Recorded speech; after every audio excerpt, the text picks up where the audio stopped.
Good morning, everyone.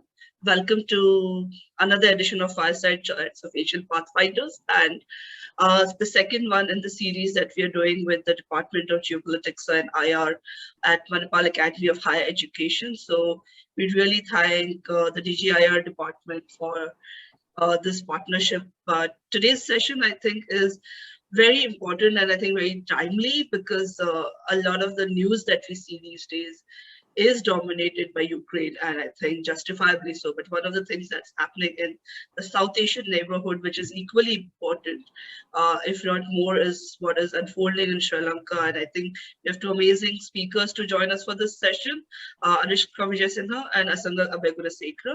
And we have Dr. Dheeraj to moderate. So before I give it to Dheeraj, just a brief about Asian Pathfinders. So we started in May 2020 as a knowledge sharing platform. We are an open platform. The aim is to promote multidisciplinary dialogues and discussions on a variety of topics. And I think that's, have had some kind of success and support from the community, because last week we did a session on water pollution and today we are doing Sri Lanka's economic crisis. So I think that shows a diversity, but also the need for such discussion. So thank you for everyone who supported us so far. And please do write to us for any inputs that you have about any future sessions that you'd like to do, or any ideas of what else can Asian Pathfinders do. We always welcome inputs from the community. These are our contact information, and you can always find us on social media. Shreyas Deshmukh, my co-founder, along with me and my amazing team who's here today. So Tanesh, Charu, and a lot of others. So we always welcome inputs from the community. And moving on to today's session. So I know Dheeraj will introduce the speakers, but I have a pleasure to introduce him. Dr. Dheeraj Paramesha Chaya is an assistant professor at the DGIR department at MAHE. He's earned his PhD in intelligence studies from the University of Leicester, UK. His research work explores the dynamics of intelligence policymaking relationship in both conventional and sub-conventional contexts. He also teaches courses in intelligence studies, counterterrorism, and sub-state conflicts. So over to you, Dheeraj. Thank you very much, Pallavi. Thank you so much for the introduction and also for this opportunity. Good morning to all of you present today. And I once again formally welcome you all to this session on Sri Lanka's economic crisis. So before I introduce the speakers of the day, to briefly talk about Sri Lanka's economic crisis, I think we are all aware of the kind of challenge that Sri Lanka has been facing over, in terms of the economic crisis. It is said that it's one of the worst crises to hit Sri Lanka since 1948. Now, while the causes of the crisis as well as the consequences will be explored through this session, I'd like to, sort of shed light on some of the humanitarian aspects as well as political, dimensions of this particular crisis. We are given to understand that there are lengthy power cuts in Sri Lanka. There have been serious shortages in essential supplies such as medicine and fuel and so on, which has brought economic activities to a sort of standstill, right? And this has also given rise to a political crisis. Just a few years back, it was believed that Sri Lanka's safest bet is in the family of the Rajapaksas, who could bring in political stability as well as, could ensure national security within Sri Lanka. But today, that opinion no more stands. We've seen a lot of protests, and at least what we gather from today's newspapers is that President Gotabaya Rajapaksa has decided to sort of dismiss his brother from the position of Prime Minister and call in for an all-party government. Now, this could probably be a first of its kind, where we're seeing an all-party cabinet coming together to pull Sri Lanka out of this economic crisis, right? And finally, there is also the international dimension. Today, as we sit here in India and we try to understand what are the kind of challenges we would face as a consequence of the economic crisis in Sri Lanka, we do see, at least the Indian intelligence agencies foresee a massive refugee crisis. According to the estimates of the Indian intelligence agencies, they foresee about 2,000 refugees pouring in from Sri Lanka in the near future. We also see a kind of pressure from the South Indian state of Tamil Nadu to do more on New Delhi to do more on this front. So you see, it's quite a complicated problem with both domestic as well as international repercussions. So to speak about this, to speak a lot more about both the causes and consequences and where Sri Lanka has headed from here, we have two eminent speakers with us today. The first speaker would be Mr. Anushka Wijesinha. Now, Anushka Wijesinha is an economist specializing in trade, competitiveness, and innovation. He's also had experience advising the government in the past. And he's also the co-founder CEO of a new public policy think tank. It's called Center for Smart Future, right? So Mr. Anushka would be the first speaker of the day. Followed by Anushka, the next speaker we have is Mr. Asanga Abeyagoonasekera. Asanga Abeyagoonasekera is an international security and geopolitics analyst, and he's also a strategic advisor from Sri Lanka. He's presently a senior fellow at the Millennium project in Washington, D.C. Asanga has, to his credit, at least 3 books, as far as we are aware. His recent book is Sri Lanka's Geopolitical Challenges, Conundrum of an Island. His other books are Sri Lanka at Crossroads, which is published in 2019, and Towards a Better World Order in 2015. So I request both of these speakers to tell us a little more about the crisis that is happening in Sri Lanka today. We would be having Anushka speak about the economic part of the crisis, whereas Asanga would be talking about the political and strategic dimensions of it. So without much ado, I now open the floor and request Mr. Anushka to take over. Thank you very much, Dheeraj. Can you just give me a thumbs up if you can hear me well? Okay, great. And thank you also to Pallavi, who approached me to join this session. And it's a pleasure to be with all of you, joining on a weekend on this very important topic. As Dr. Dheeraj mentioned, there is a lot of interest in Sri Lanka's economic crisis right now, not only because of the interest in a regional neighboring economy.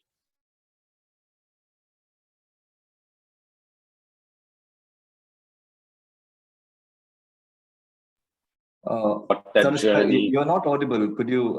I think we might want you to restart because you weren't audible in between. That's okay. I'm sorry about that. I think it might be mine. It's fine now. It's good now. It's fine. You're good to go. Okay. So as I was saying, I think it's of interest not only because it's a regional economy, a neighboring economy, but also because of some of the lessons, takeaways, and reflections that what got Sri Lanka to this point holds for other similar-sized economies in the world, developing economies, and perhaps some of the other smaller states in our part of the world particularly. So I think that's why this crisis is of particular interest. I will be focusing primarily on some economic aspects of the current crisis, and I believe Asanga will be tackling probably the hottest topic right now also along with that, which is the political and geopolitical implications. So I will just share my screen to guide us through a few slides.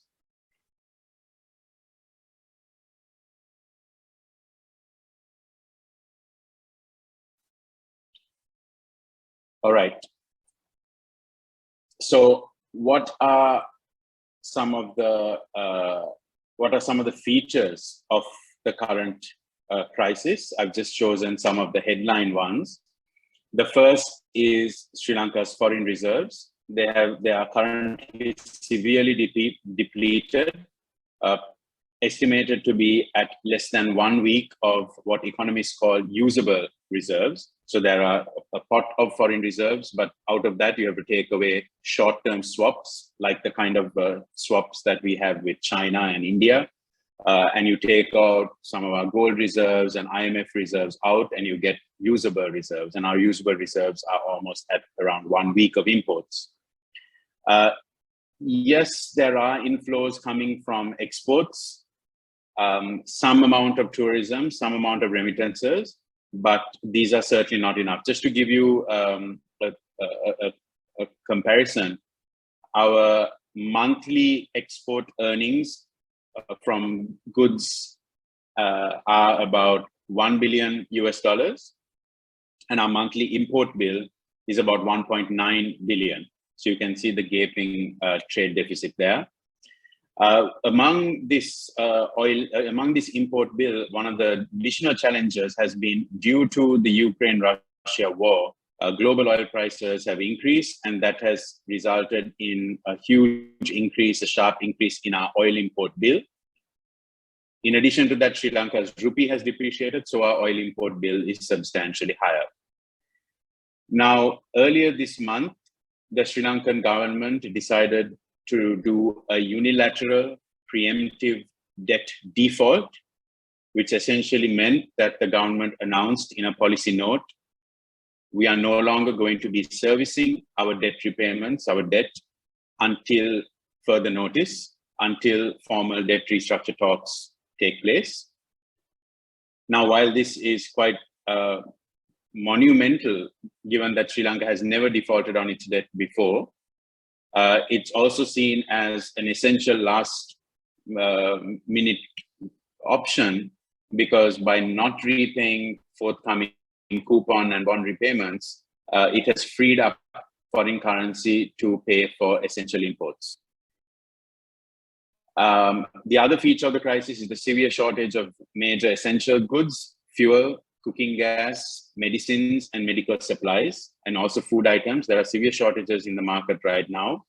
As many of you would have seen covered in many Indian media, the queues for gas and fuel. But what is also not seen is the where you don't have queues, and that is for medicine and medical supplies. Surgery is getting postponed, pharmaceutical essential drugs not available in the market. Domestic prices are soaring as a result of these shortages and as a result of the depreciation in the currency. So consumer price inflation, I actually have to revise this number because just yesterday we got the latest numbers for April, and consumer price inflation is now at 29%. 29% inflation. It's driven by both the rupee depreciation, domestic shortages, and as a result, there have been price increases across the board of administered prices. So Sri Lankan government has some administered prices on fuel, gas, certain food items, and public transportation. These administered prices have been revised on successive occasions over the last few weeks. Finally, I've chosen, because I have some roles in the banking industry, so I thought of focusing on this given how important banking is to keep the economy going. The Sri Lankan banking sector is now under severe stress because there's an acute US dollar liquidity shortage. Importers are unable to fulfill their LC needs. Because of Sri Lanka's rating downgrade, actually now we have been downgraded to selective default rating. Because of that, international counterparty banks that our banks have relationships with for international trade have either cut or capped their limits, and this is affecting international trade. Another aspect of the banking sector is that two of the large state banks are unable to settle their maturing foreign currency swaps, which means other private banks are not getting that money. And Sri Lanka development bonds also can't be settled by the government to the bondholders, and there's almost a forced rollover. Now, these are some of the features of the current economic conditions, but I must say that all of this comes on the back of an already weak economy over the last couple of years. COVID-19 had already severely impacted growth, economic activity, foreign reserves, and the government fiscal space. Tourism earnings and remittances were the worst affected. So already the economy wasn't in a great place. Manufacturing was affected by multiple shocks, export manufacturing. Government tax cuts that were part of the presidential manifesto in 2019, irresponsible tax cuts, reduced the fiscal space available for the government, which meant that, frankly, Sri Lanka had little to no welfare relief on the fiscal side given to businesses and households to help them tide over COVID. So essentially, the government was able to only give like a 5,000 rupee relief for some households on 2 occasions.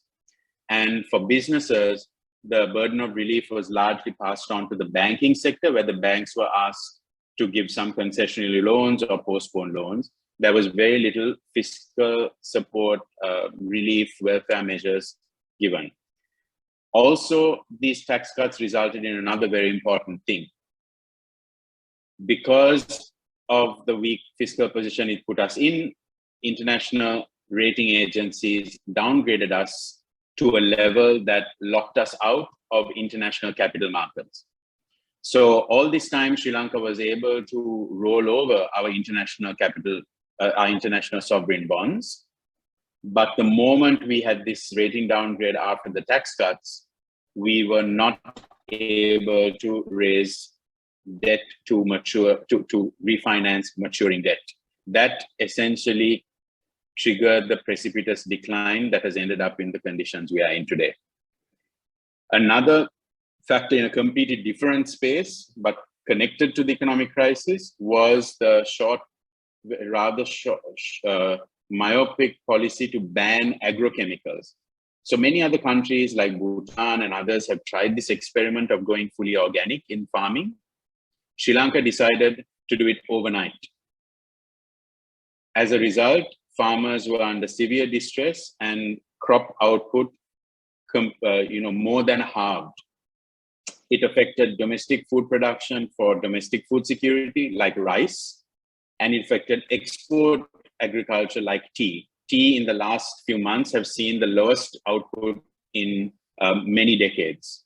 On rice, Sri Lanka has had to import rice from a neighboring, frankly, a failed state right now, Myanmar. So Sri Lanka is actually having to import rice from Myanmar. Despite all Myanmar's challenges, we are able to get rice from there.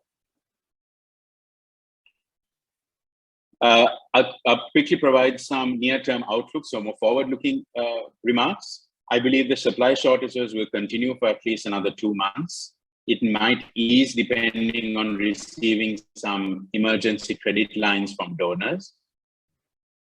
The government continues to have little to no fiscal space to provide households and businesses with relief out of the current shortages and price increases, unless, again, there is support from some special credit lines for multilaterals. We have just heard from agencies like the World Bank that they will be stepping in with some funding lines, for example, for medical supplies. The cost of living will remain high, and I said 29% inflation. This will worsen the affordability of basic goods for working class households, vulnerable populations, and beyond the here and now and the next few months, I believe this is going to have medium-term impacts on human development. Human development in Sri Lanka outcomes were very good. I think this current crisis is going to set us back from those gains made in the past in nutrition, in health, and in sanitation. We expect further austerity measures to come in because an IMF program is due, and naturally fiscal consolidation will be part of that IMF program. It would mean an increase in taxes and a cut down in spending. Now, on that second point, on the cut down in spending, in the last few years, Sri Lanka's economy has seen a significant tilt towards being more reliant on government spending. The large state role in the economy means that when the state pulls back from that role through these tax cuts, for example, on capex, it will dampen economic activity and raise unemployment. It's not as if even the private sector has been reliant on government stimulus and government projects and so on. So this will mean that the moment you pull that back, it's going to have an impact on economic activity. The high interest rate environment, interest rates are now topping 20%. This is likely to continue for much of the year. The currency, I expect it to depreciate further over the next few months before beginning to stabilize as some of these credit lines come in. Export manufacturing, which had actually been one of the things that kept the economy buoyant through COVID, is now severely affected by the domestic shortages. And technically, even though they could have benefited from this currency depreciation, making Sri Lanka's export price attractive, because of the domestic input prices and the domestic shortages, they're not going to be able to take advantage of this currency depreciation. On a positive side, the government has acknowledged and is embarking on debt restructuring talks. It's likely to commence soon. The government has begun appointing legal and financial advisors to handle the international creditors, and the IMF discussions on a bailout in parallel has already begun. We can't expect this assistance to come overnight because technically Sri Lanka has breached the IMF's debt sustainability ratios, which means that until we bring it below those thresholds, the IMF cannot authorize funding to Sri Lanka. So these two things will happen in parallel, where the debt restructure talks will happen on one hand, and on a parallel track with the IMF negotiations, discussions. And as these two go hand in hand, the IMF will begin to look at disbursing money to Sri Lanka when these debt sustainability ratios begin to come down, perhaps towards the end of the year. In the meantime, though, the good news is that we'll probably get some bridging finance from other bilateral and multilateral funders to help tide over the immediate needs. The final point, and it's something that I've written about in a recent article for the East Asia Forum at ANU, and this is something that I'm increasingly beginning to be worried about, and it might be a good segue for Asanga's remarks as well, is the ongoing political turmoil, the gridlock, the very polarizing views that are coming out now in the political landscape. This is likely going to make the necessary macroeconomic adjustments, the IMF program implementation, the debt restructure, quite messy. So we will have the technical work that will happen with the officials, but ultimately these agreements require political authorization, require political concurrence, require public consensus. And in a climate right now where we have political turmoil, we have protesters who have very clear demands, very quite ambitious demands, and wanting this change, I will obviously be concerned as to how the economic reform program is going to be impacted by that over the next few months. And Dr. Dheeraj, you mentioned about this potential interim or all-party government. That to me, while sounds like a political feasible way out, perhaps, and Asanga may have similar or different views, from an economic reform point of view, it sounds to me like it's going to be very messy, because in that all-party group, we'll have folks who are very viscerally opposed to IMF, viscerally opposed to international, interference, etc., and others who have acknowledged the reality and are happy to go with it. So in that mix, imagine a discussion in cabinet where you have to approve some of these new reforms and potentially take it to parliament. We can expect months of quite a lot of tussle. I hope that it doesn't get in the way of the economic reform program.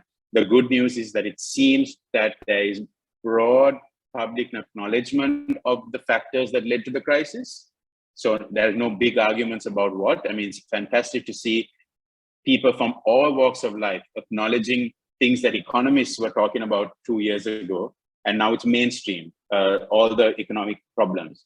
But whether they will have similar common acknowledgement, common consensus for the solutions and the tough decisions that will need to be taken remains to be seen. So I'll end there and turn over back to all of you. Thank you, Mr. Anushka. That was really an insightful presentation. Lots to unpack there, which we will do shortly in the Q&A. But before that, now I invite Mr. Asanga Abeyagoonasekera to take over. Most of you might not know this, but we're all used to the term debt trap. But as far as I am aware, Asanga was the one to introduce the term strategic trap. So I'm hoping that Asanga would take this opportunity to help us understand more about what the strategic trap means and how Sri Lanka has become a victim of this. Over to you, Asanga.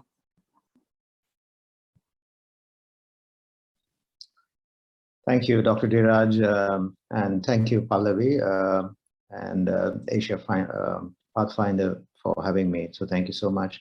I have some slides. I'll straight away go to that.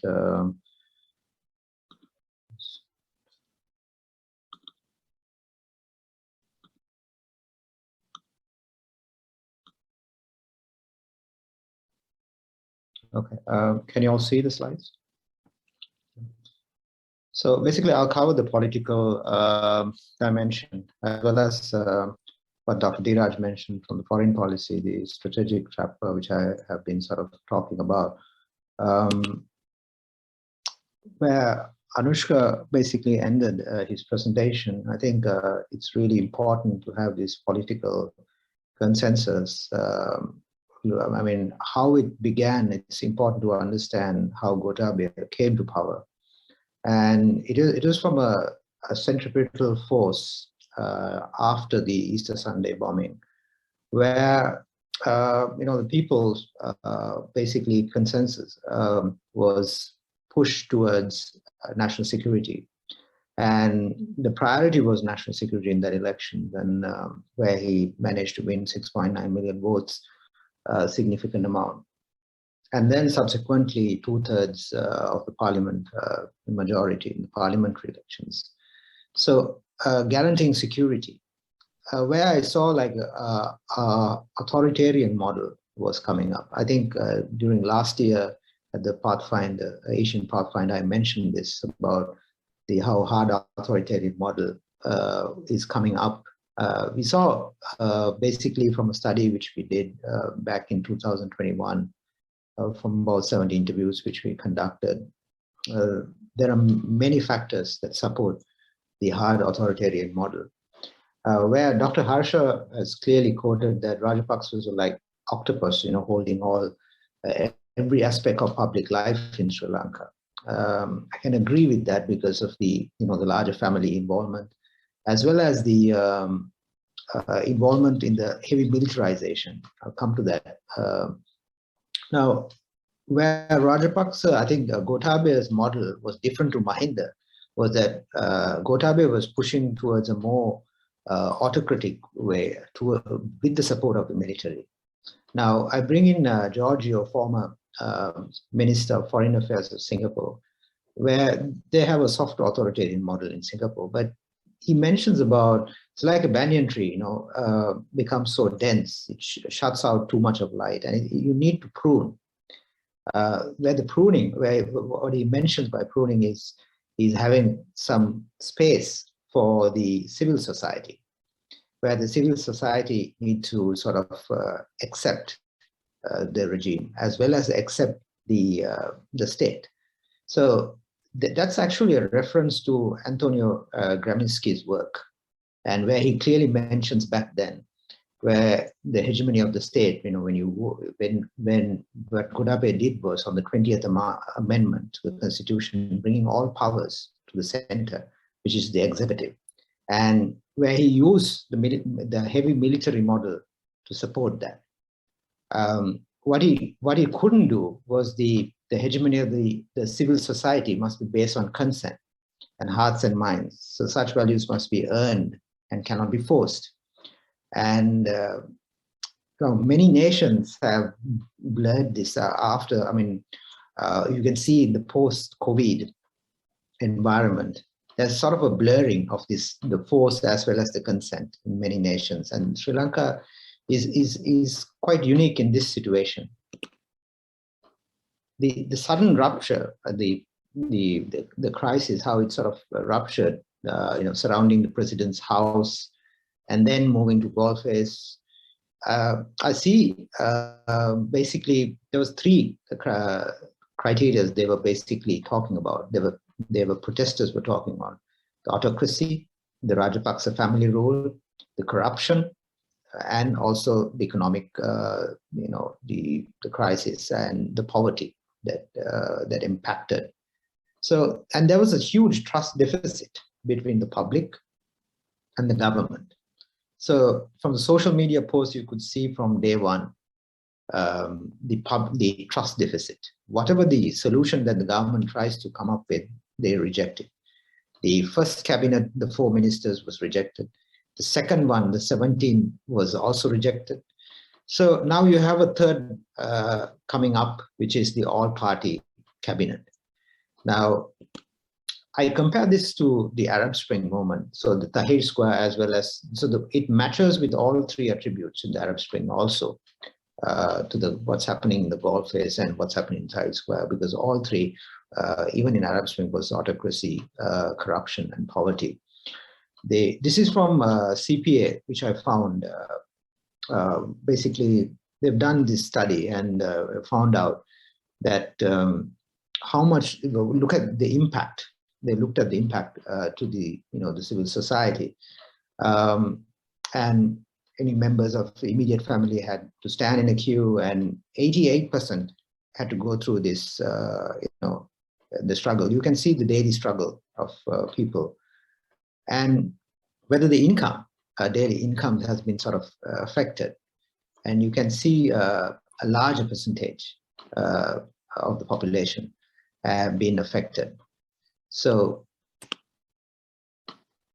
the public perception on the proposed solution, basically, what they're saying is some of the protesters I interviewed also I mean, this is actually fits the ones that I also conducted. So the CPA actually has conducted this and says that what they need is, the first is on the accountability, which is of course the corruption which the protesters were talking about, and the Rajapaksas should go. Everybody is saying that Rajapaksa should go. So President, the Prime Minister, and the family, they don't want to see the Rajapaksas. The country should be governed by a council of experts, which is 82%. Now that's where we are coming to, basically. Now, yesterday's announcement on the all-party government is sort of a council, but if the same people start representing, but protesters want to see new faces. Now, this is where the problem is. How do you satisfy that? And that's the only way to do that is through elections, because it'll be the same people coming in. And what you see is the danger is the ultra-nationalist, sentiments that was propelled by the Gotabaya Rajapaksa regime is still there, and it's still there in the political parties. What Anushka mentioned was that when you have the all-party government, so they do represent them, because they were the ones who were suppressing the ideas that was coming. There were many external experts who were trying to assist.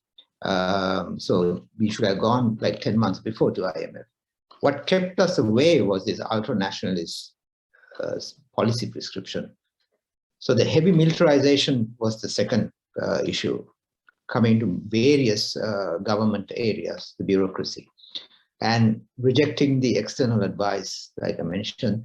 And there was serious democratic backsliding with using the Prevention of Terrorism Act to arrest multiple, innocent people, as well as there were many human rights issues. But the government kept on rejecting and not listening to, working with the international community, and interference with the judiciary, which I have written last year, the coming anarchy in Sri Lanka, clearly identifying interference with the Sri Lankan judiciary, which will bring anarchy to the country. So that's what's happening right now. These are the military appointments. I mean, you can see now, when I compared this work with Pakistan, I found a lot of similarities. I spoke about it yesterday with the IRS in Pakistan. What Imran Khan tried to do with the military also, and what Gotabaya is actually done with 15 sectors bringing in the military, is quite similar. And so this interfered with, of course, the democratic fabric, what Sri Lanka has been exercised. This is the first time that Sri Lanka has gone through, all of these sectors where military was present. And this is because of course, Gotabaya's, he was a former military person, so because of the trust that he had with the military. The anarchic situation, Sri Lanka could get into it very fast because of the insurrections we had in 1971, 1988. Both of the insurrections had political dimensions as well as economic dimensions. So 1988 especially, when it had the full-blown insurrection where thousands of young people died. And you can see even the protests, you have many young people involved, the trade unions as well as so many others. So the incident like what happened in Rabukkana, it's a very dangerous situation for a country like Sri Lanka. So it can move quickly, either towards a military state, with the Gazette notification on the 22nd, where the president has called, the military to all the districts, which is getting closer to the Myanmar type model, Now, the Myanmar thing was captured in a research last year. But the problem was that because all of the things that Gotabaya was trying to do in the political sphere matched with the Myanmar model. And the danger was that whether he's pushing it towards a military orientation. So that's the worst case scenario. I hope it will not get there. So the danger, moving towards an insurrection where, public going out of control and increasing crime. Now that's another, basically a data point that we have missed. There is an increase in crimes apparently, which yet I need to find how much on this law and civil, what's going on in that space.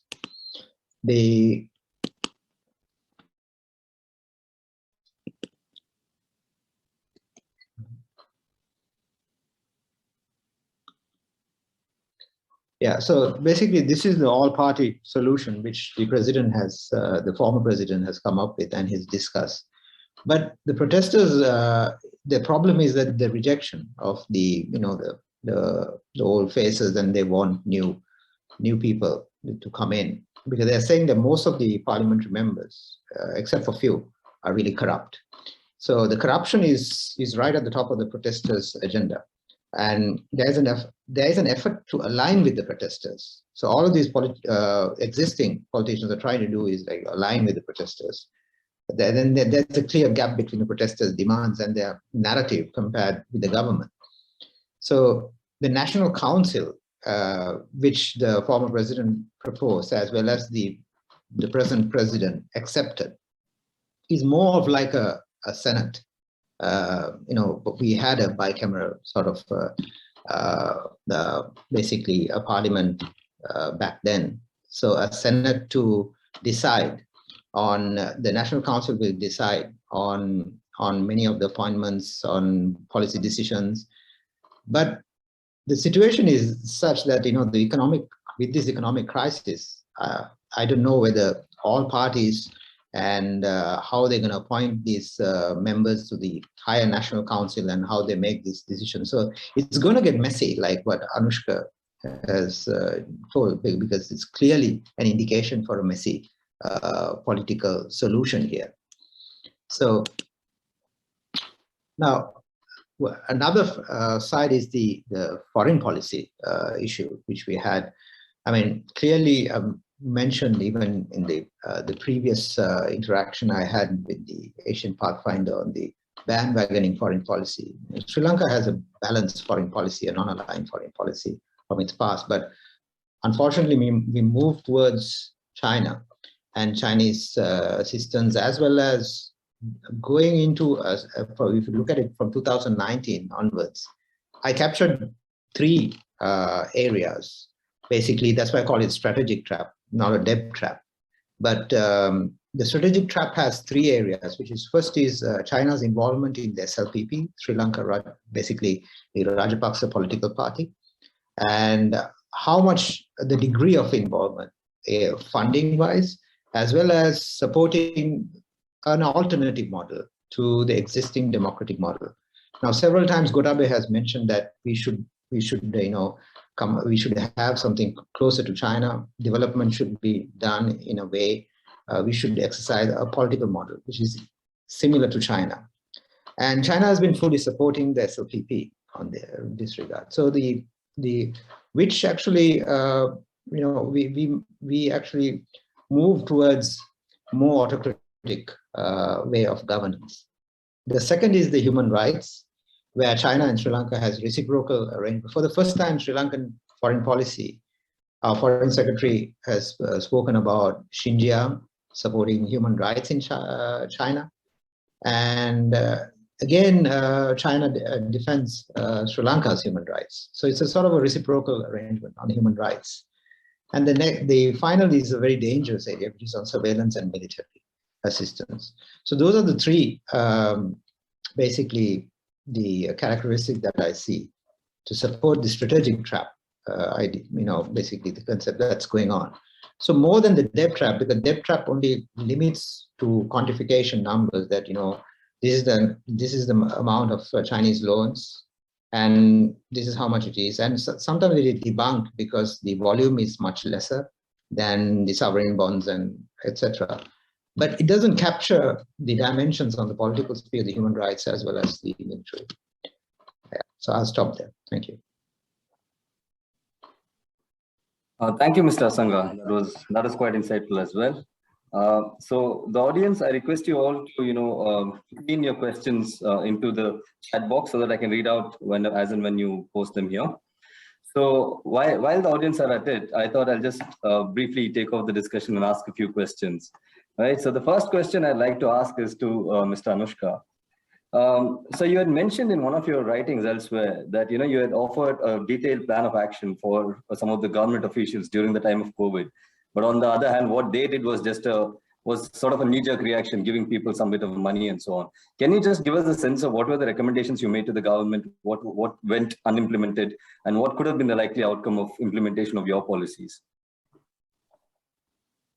Thanks for that question. I'm really surprised you picked that up. Probably not many Sri Lankans even picked on that.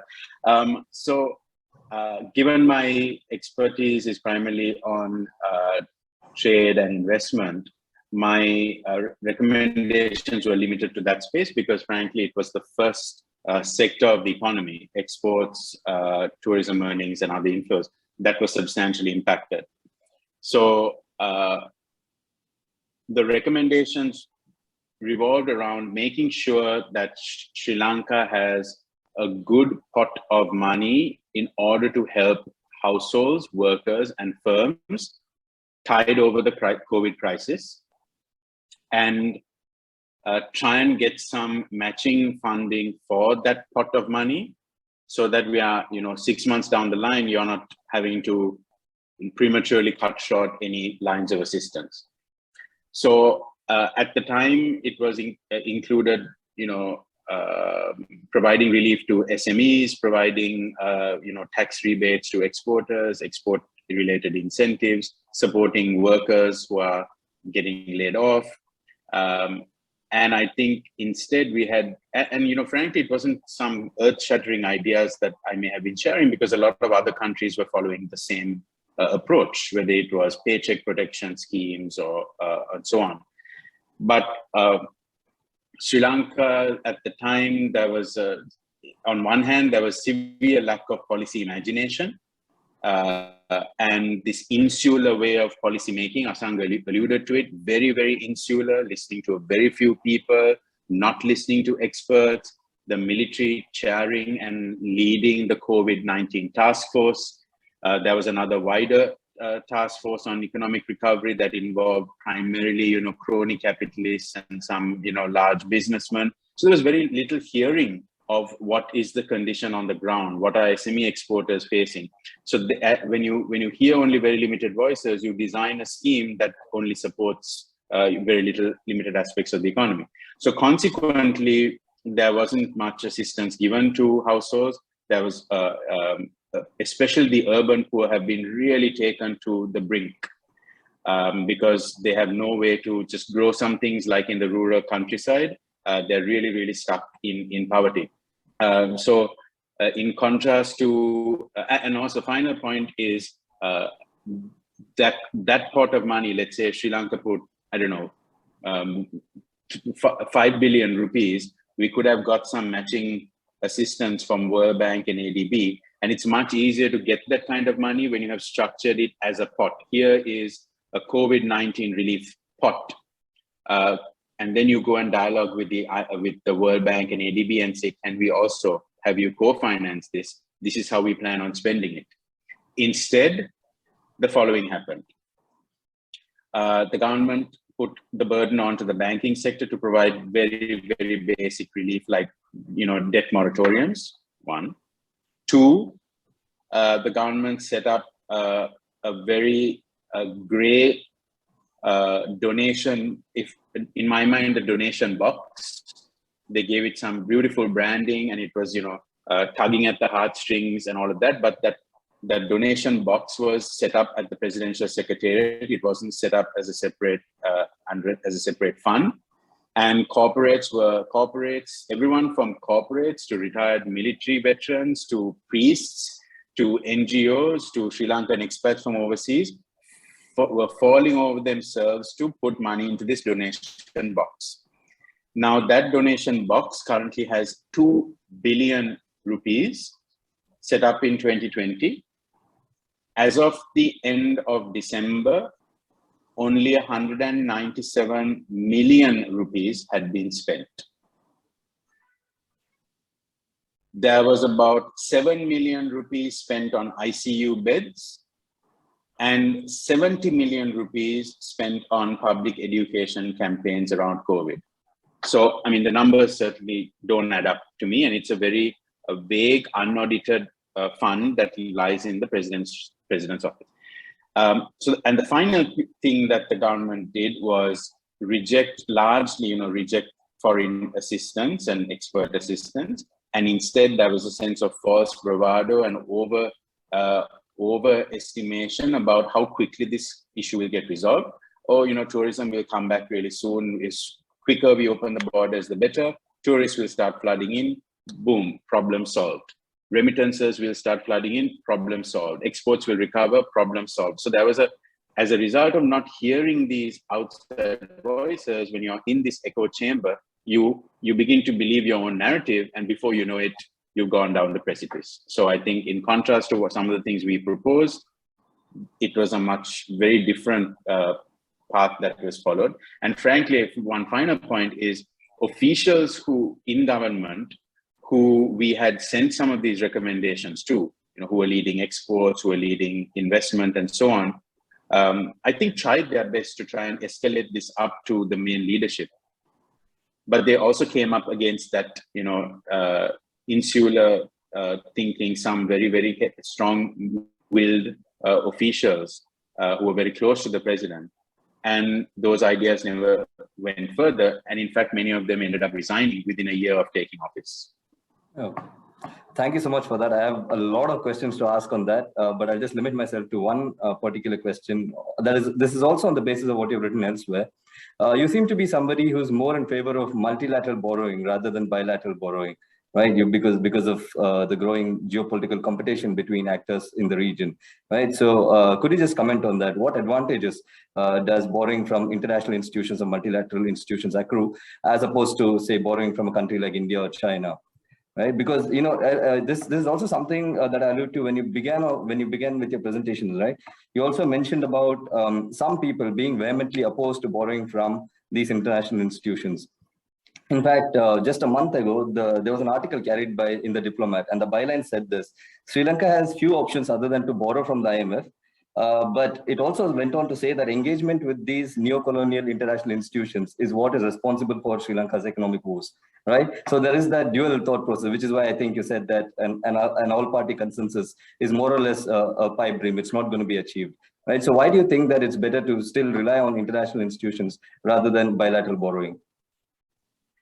So a few things, Dheeraj. I love another great question. I love it. So let me start by just one step back.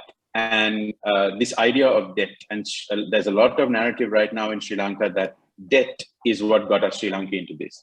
And that is a problematic argument, because if let's draw a parallel with a business. If you're a business and you want to expand your business, working capital loans, all of that, just like a country, it's completely fine to take on new debt. If you're taking on that debt to put in a new piece of equipment or machinery in your business. B, if you have the financial discipline to use that money to grow your business. C, if you have other sources of revenue coming in to pay off the monthly loan installments while you grow the economy and get the revenues from there. In Sri Lanka, the problem was on most or all of these three factors, we didn't do well. So we didn't have the other sources of revenue coming in because we had ignored FDI and exports for too long. We didn't have the internal financial discipline for a country that was taking on ISBs. And we didn't invest the debt in productive assets. So we invested it in, very lavish, looks great, hard infrastructure, all these infrastructure related things that weren't really going to give returns. So my problem wasn't with people shouldn't focus that debt is a bad thing. It's about how you use the debt and what's the discipline you have.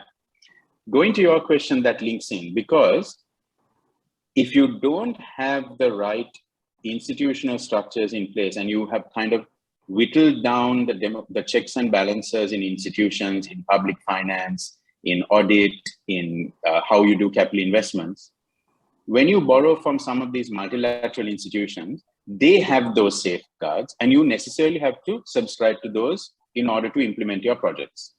Whether that is your internal financial discipline at the Ministry of Finance or whichever ministry is getting that assistance, or it's the cost-benefit analysis of what you're using this money for. All of these things are done more responsibly. And yes, takes more time, takes more government effort to negotiate this money. Takes, sometimes it's very, and so on.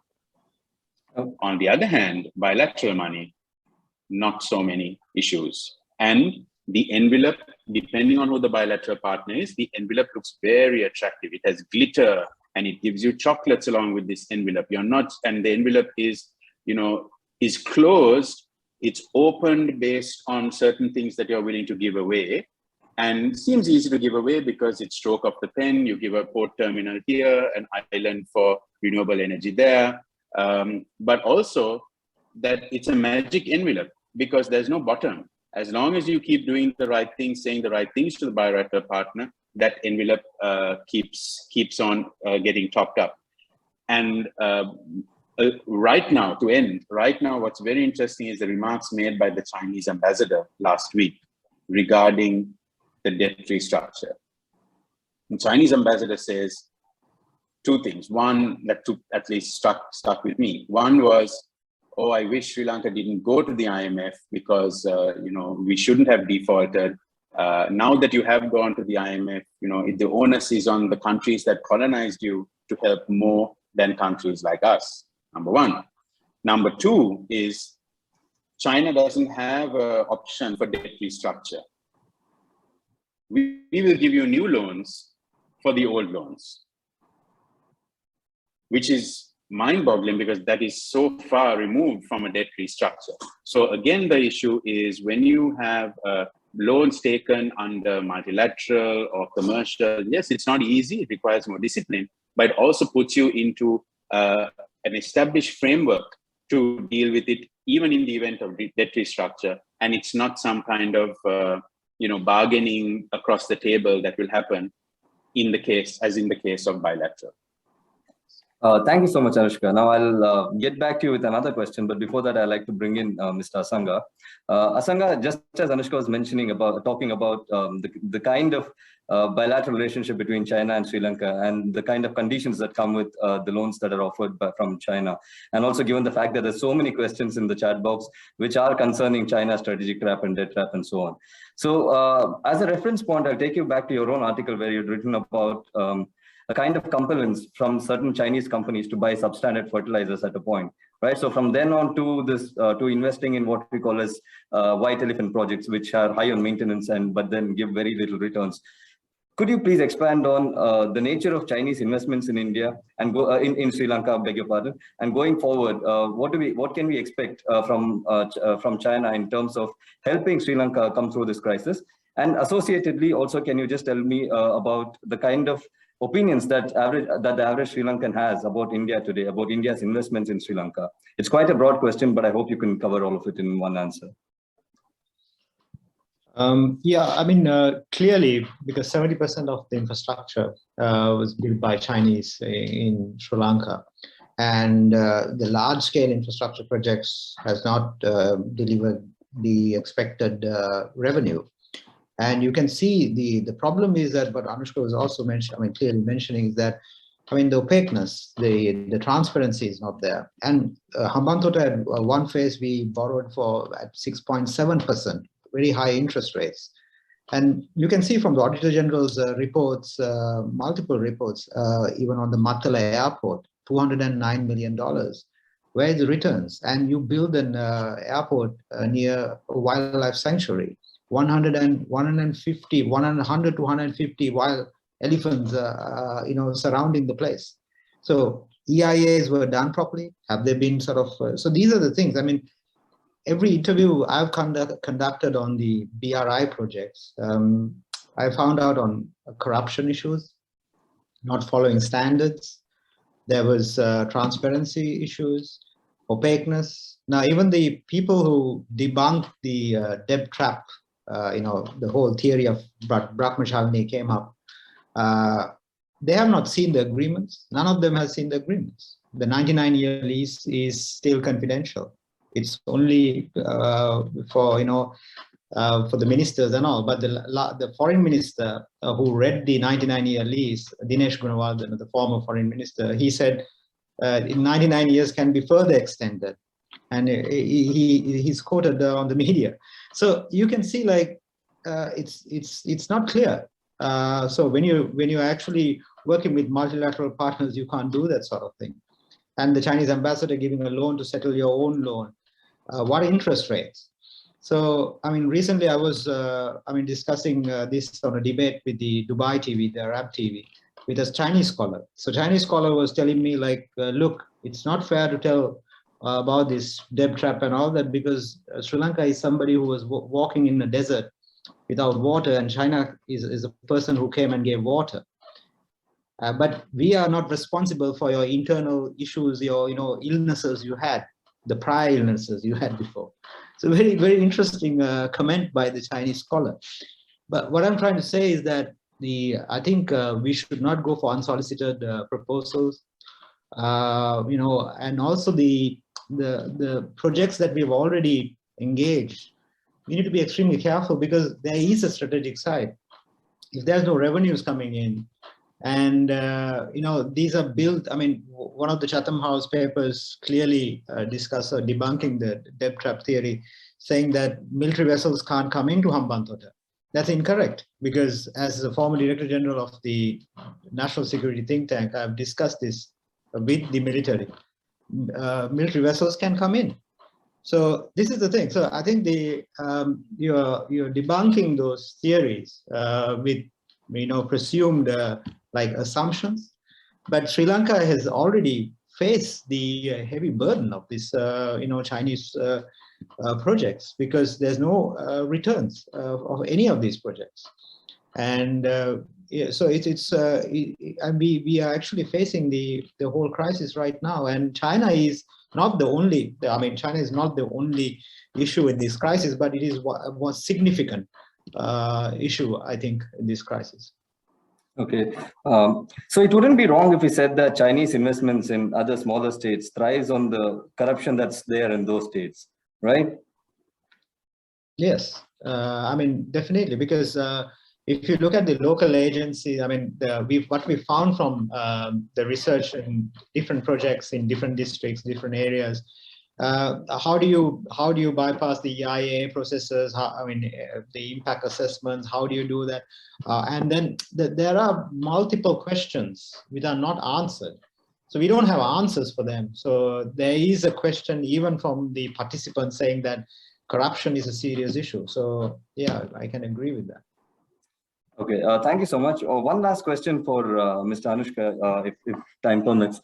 So, Mr. Anushka, you were one of the few who said that we shouldn't be looking only at the revenue side of things. That is, there was tax cuts, and as a consequence that led to this crisis and so on. There's also the crisis of expenditure. There was more expenditure. So you call for immediate deductions in expenditure, right? In the short term, this would give a lot of relief for people. Yes, that's correct. Which means that we would have to backtrack on a lot of grandiose infrastructure projects and so on. So in the medium to long term, how do you see Sri Lanka getting foreign investments if they're going to roll back on all these grand projects?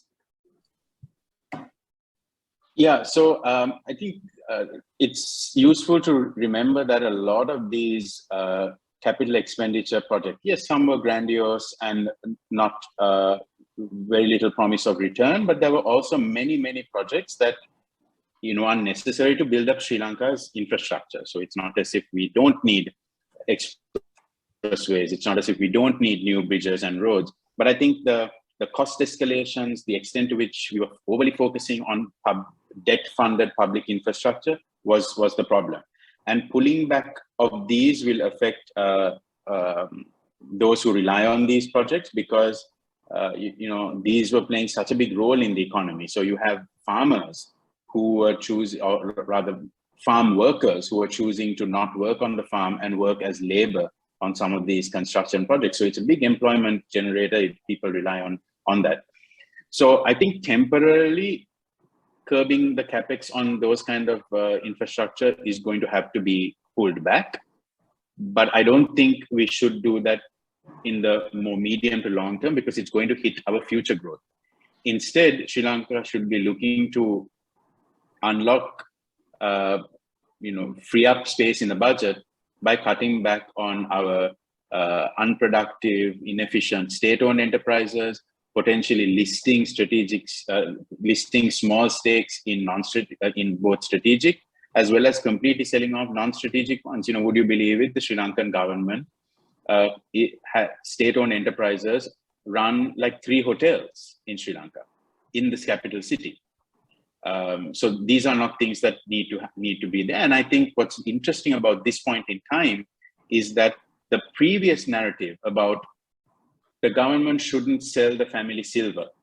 We are opposed to any privatization. We are opposed to any assets being sold.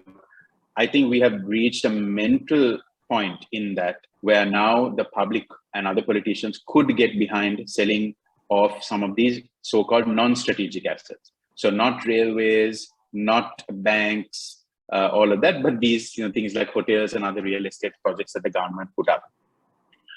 One quick comment bringing back to something Asanga said, and you asked about, don't these bilateral lenders like China thrive on the corruption? I think I would broaden it out more and say the bilateral projects like this thrive on poor economic governance. And when you don't have the right checks and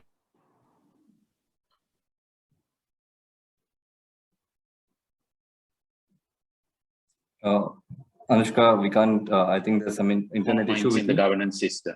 Okay. The bilateral partner is going to pick up on those weak points in the governance system and go right at it and get what it needs. So I think when tying it back to your question on FDI, when foreign players, good foreign players in Australia, Europe, US, UK, see that projects are granted based on shady assessments, backdoor deals, we're not going to get good investors, good private investors coming and investing in potential projects, because frankly, Sri Lanka has plenty of opportunities, excellent strategic location, a lot of greenfield opportunities, but are we going to be giving those to preferred players with backroom deals? Or are we going to be seen as a country that is open for competition, for the best players to come and invest? That's going to be what shapes the next few years. Okay, thank you so much. I'll just have 2 more questions in the next 5 minutes, if that's okay with both the speakers. Mr. Asanga, the question is to you. Speaking about the two things, one is that of terrorism and the other is ethnic violence, right? Going forward, if we see so much of a problem from with Chinese investments, and one of the ways China is making inroads into Sri Lanka is through not talking about things like human rights violations and so on, right? How do we convince the West to go easy on this, or do we have to? If that's the first question, because the moment the West brings up question of human rights violation and so on, there is an incentive for the majority in Sri Lanka to be anti-West, to put it, if you would allow me to use that term. So, what is the way forward? How do we sort of have a negotiation on this front? I think the anti-West sentiment came with the ultranationalist prescription, because they start weaponizing every time. To their political, supporting their, ideology, their thinking. So every time, even when the Human Rights Council advise on some, prudent and important measures, recommendations, we reject it. And whoever was working, if there's a former foreign minister who was working, we have sort of rejected some of our foreign ministers, and then we've tried to introduce again, the ultranationalist, prescription saying that, so it's always weaponized by the regime for their own sort of, political survival, but it has now backfired. So this is where the problem is. So China, I mean, I saw the danger when Sri Lanka supported Xinjiang, not when Chinese supported us. I mean, China, North Korea, Syria, and all these countries did support Sri Lanka at the Human Rights Council. But then the problem was Sri Lanka supporting China and talking about, defending Xinjiang, which none of our foreign secretaries or foreign ministers have done in the past. So that's why I mentioned about bandwagoning or you're hedging. So you hedge with China and India, satisfying both, or trying to satisfy both, but then you compromise your security issues. You bring in external security issues. I mean, the Easter Sunday attack was like a clear indication that we had. I mean, all of a sudden we had this huge security threat coming in to the country. And so I think to China, I think we need to have immediately we need to have this balanced foreign policy, because if once we do this, look at the last visit of Wang Yi. When Wang Yi came to Sri Lanka, 24 hours before that, we paid for the fertilizer, which was rejected. And our bank was blacklisted. And why did we do that 24 hours before that? Because we want to take it out of the agenda. And that shows the Chinese sphere of influence in the Rajapaksa, political arena. So there is a danger. So people who pointed this, they were seen as, okay, here is a critique, but then against the nation. So they labeled many, even the economist, one economist that I know who's in the US, who's in the Kennedy School, they were seen as, oh, that's a hitman, an economic hitman. IMF would have gone earlier, but the ultra-nationalists, that sentiment, they were trying to, the military was, they appointed even to the archaeological department. So that shows that, the thing is this, one of the questions even from the Pakistan was that, did the military want it? No, military didn't want it. They didn't want any of these positions. So it was given by Gotabaya to the military. So I think that there is a difference also with the Pakistan, which I was talking about, but then you'd have to understand, what's the difference between the two models also. So I think I answered your question. Yeah, thank you so much. Anushka, last question to you before I just ask one common question to both of you. So in 2018, Sri Lanka had unveiled this national export strategy, according to which they were expecting about a $28 billion returns by 2025. Now, quite clearly, that doesn't seem to, it doesn't look like it's going to happen. But you do call for the full implementation of that particular strategy. Could you explain your stance on it? Yes. The beauty of that national export strategy was that, unlike usual government initiatives, it was very much the public sector and the private sector coming together to chart a new course for Sri Lanka's export competitiveness. It involved actions for both the public sector to do as well as the private sector. And it was really, had very little political motivation, purely driven by economic competitiveness measures. So one reason I call for it to be fully implemented, or at least picked up, is because this is not branded with, it's not called Mahinda Chintana, it's not called Vision 2025 of the UNP government, it's not called Vistas of Splendor and Prosperity of the Gotabaya regime. It is the national export strategy that has, even optics, if you look at the forwards for each of the sectoral strategies, it is co-signed by the private sector institutions. So for that reason, I think it needs to be picked up. The second reason is because that's promoting exports is the only sustainable way out of this crisis. We can get all the short-term credit lines we want. We can do an IMF deal. We can do the debt restructure. But what next? Sustainable inflow of foreign earnings through exports and export-oriented FDI is the only way forward. And this was not just about taking current exports and just doing more. It was about diversifying Sri Lanka's export basket so that it's not only reliant on tea, rubber, coconut, apparels, and some IT exports. So yeah, that's what I would say. Okay, final question to both of you. What do you think India can do for Sri Lanka at this moment, bearing in mind that India has both humanitarian as well as strategic concerns, right? So bearing in both of those factors in mind, what do you think is Sri Lanka's expectation from India, and what can India deliver? Anushka, you want to go first? So I think India has done a couple of things already, which are quite significant. One is commit to providing further short-term emergency lines, which, you know, one can't argue with the need for those bilateral emergency lines right now. The other thing India has done is advocate on Sri Lanka's behalf at the IMF. And I think that's a good signal to say that India wants multilateral support for Sri Lanka. It gets behind Sri Lanka's desire to take multilateral action, which is good. So I think continuing this stance is certainly a good one. The one call out I would make is that if India believes that one of the problems that got Sri Lanka to this point is this, bartering of financial assistance in exchange for things, then India shouldn't do the same thing, and should have a very open policy and take a long-term approach and not a transactional approach.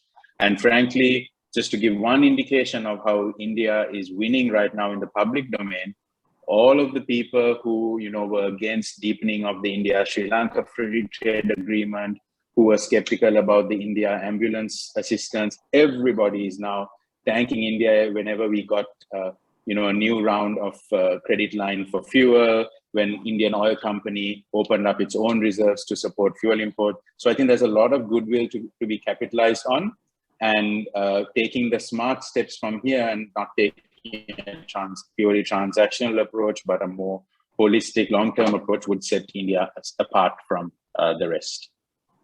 Thank you, Anushka. Thank you so much for that. Mr. Asanga, do you have anything to add to this? I think Anushka covered most of it. So, I mean, to add to this is that the democratic wheels should function in the government, and India should make sure that it goes in that direction, because you wouldn't want to see another Myanmar, or or moving towards a militaristic sort of what I mentioned earlier. So there are basically factors. But unfortunately, I hope, we will not get into that direction, because of, and I think the democratic views to function, as well as India can assist with all other nations of democracies that, to sort of, to realize what's the gravity of this situation. And if the protesters, are not happy with the interim government, they want elections, I think democratic countries, EU, as well as many others can help, because political stability is key. Thank you so much, both our speakers. I know that this is quite a complicated and a vast topic. There are several historical reasons. If we go back in time, we can start all the way from 1948. We haven't found time to touch upon the ethnic question, the Tamil problem. A lot of these issues have been virtually out of it. So we had quite deliberately kept that topic as Sri Lanka's economic crisis, and we wanted to focus on economics and a little bit of foreign policy dimension. And I think we have done that quite well. And I'm sure our audience have also got quite a lot to learn. I thank both Anushka and Asanga and all of you for being here. I now hand it over to the organizers. Pallavi, over to you. Thank you so much. Thank you, Dheeraj, and I think you said it right. It was a vast topic that we've tried to cover as much as possible in the short amount of time that we have. So thank you to Dheeraj for the amazing moderation, and to Asanga and Anushka for sharing their insights. I think I'm sure I speak for all our participants that we learned a lot today. So thank you, everyone, and wish you a great weekend. Take care, stay safe. Thank you. Thank you. Bye.